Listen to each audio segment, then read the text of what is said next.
दिल्ली में 20 जुलाई को हुए छात्र प्रदर्शन के दौरान पैलेट गन के कथित इस्तेमाल के मामले में अब सियासी तकरार बढ़ रही है। शुक्रवार को लोकसभा में विपक्ष के नेता राहुल गांधी 19 वर्षीय छात्र सहित को लेकर संसद मार्ग थाने पहुंचे। दरअसल आज की ये बात है, ये आपने देखा होगा, तस्वीरें लगातार आ रही हैं कि राहुल गांधी एक बार फिर से पैलेट गन वाले मसले को उठा रहे हैं। साहिल के साथ वो संसद मार्ग थाने पहुंचे। पहले वो कनॉट प्लेस पहुंचे हुए थे और उसके बाद फिर वो संसद मार्ग थाने पहुंचे। उसे पैलेट के छर्रे लगे, ये कहा जा रहा है प्रदर्शन के दौरान, और इसी की शिकायत को लेकर, इस शिकायत को दर्ज कराने की मांग को लेकर राहुल गांधी पुलिस अधिकारियों से मिलने पहुंचे। पहले इसे समझ लीजिए कि आखिर मामला क्या है। कांग्रेस के अनुसार साहिल ने 14 अगस्त को अपने वकीलों के साथ दिल्ली पुलिस को लिखित शिकायत दी थी। कांग्रेस का दावा है कि शिकायत देने के बावजूद उसे न तो शिकायत की रसीद मिली और न ही जांच अधिकारी का नंबर दिया गया।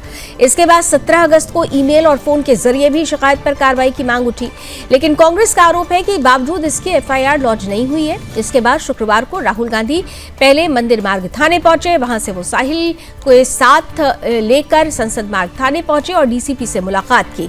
राहुल गांधी की मांग है कि साहिल की शिकायत पर एफआईआर दर्ज की जाए और पूरे घटनाक्रम की निष्पक्ष जांच हो। लेकिन इस मामले में सबसे महत्वपूर्ण सवाल यही है कि क्या साहिल को वास्तव में पैलेट गन से चोट लगी। फिलहाल ये बात साहिल के दावे और कांग्रेस के आरोप के स्तर पर ही है। इसे स्थापित तथ्य नहीं माना जा सकता। पुलिस की ओर से पैलेट गन के इस्तेमाल को लेकर अलग पक्ष सामने आए हैं, इसलिए पूरे मामले में जांच बेहद महत्वपूर्ण हो जा रही है। 20 जुलाई के प्रदर्शन और पुलिसिया कार्रवाई से जुड़े मामले पर सुप्रीम कोर्ट के संज्ञान और हाई पावर कमेटी की जांच भी महत्वपूर्ण है। उधर राहुल गांधी के थाने पहुंचने के बाद कांग्रेस कार्यकर्ताओं की भीड़ जुट गई है। नारेबाजी शुरू हुई और पुलिस के साथ धक्का मुक्की जैसी स्थिति भी बनी। पुलिस ने थाने के गेट बंद कर दिए, बैरिकेडिंग कर दी। प्रियंका गांधी वाड्रा भी मौके पर पहुंची। अब इस मामले पर सियासत तेज हो चुकी है। बीजेपी सांसद रविशंकर प्रसाद ने राहुल गांधी पर निशाना साधते हुए कहा कि सुप्रीम कोर्ट पहले ही पीड़ितों के लिए हाई पावर कमेटी बना चुका है। उन्होंने कांग्रेस पर अराजकता फैलाने और दूसरे मुद्दों से ध्यान भटकाने के लिए राजनीति करने का आरोप लगाया। यानी एक छात्र की शिकायत से शुरू हुआ ये मामला अब पुलिस कार्रवाई, न्यायिक जांच और सत्ता विपक्ष की सियासी लड़ाई, तीनों का मुद्दा बन चुका है।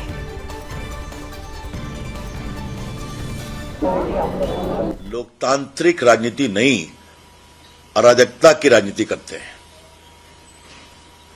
अभी वो दिल्ली के पार्लियामेंट्री स्ट्रीट पुलिस स्टेशन पर धरना बैठे हुए हैं, बिना अनुमति के, बिना किसी पूर्व सूचना के। कभी प्रधानमंत्री के घर के सामने बैठ जाते हैं और अभी फिर यहां बैठ गए हैं। पुलिस सूत्रों से जो जानकारी मिली है कि जिस घटना का वो संदर्भ दे रहे हैं उसकी शिकायत हो चुकी है, वो जांच का विषय है।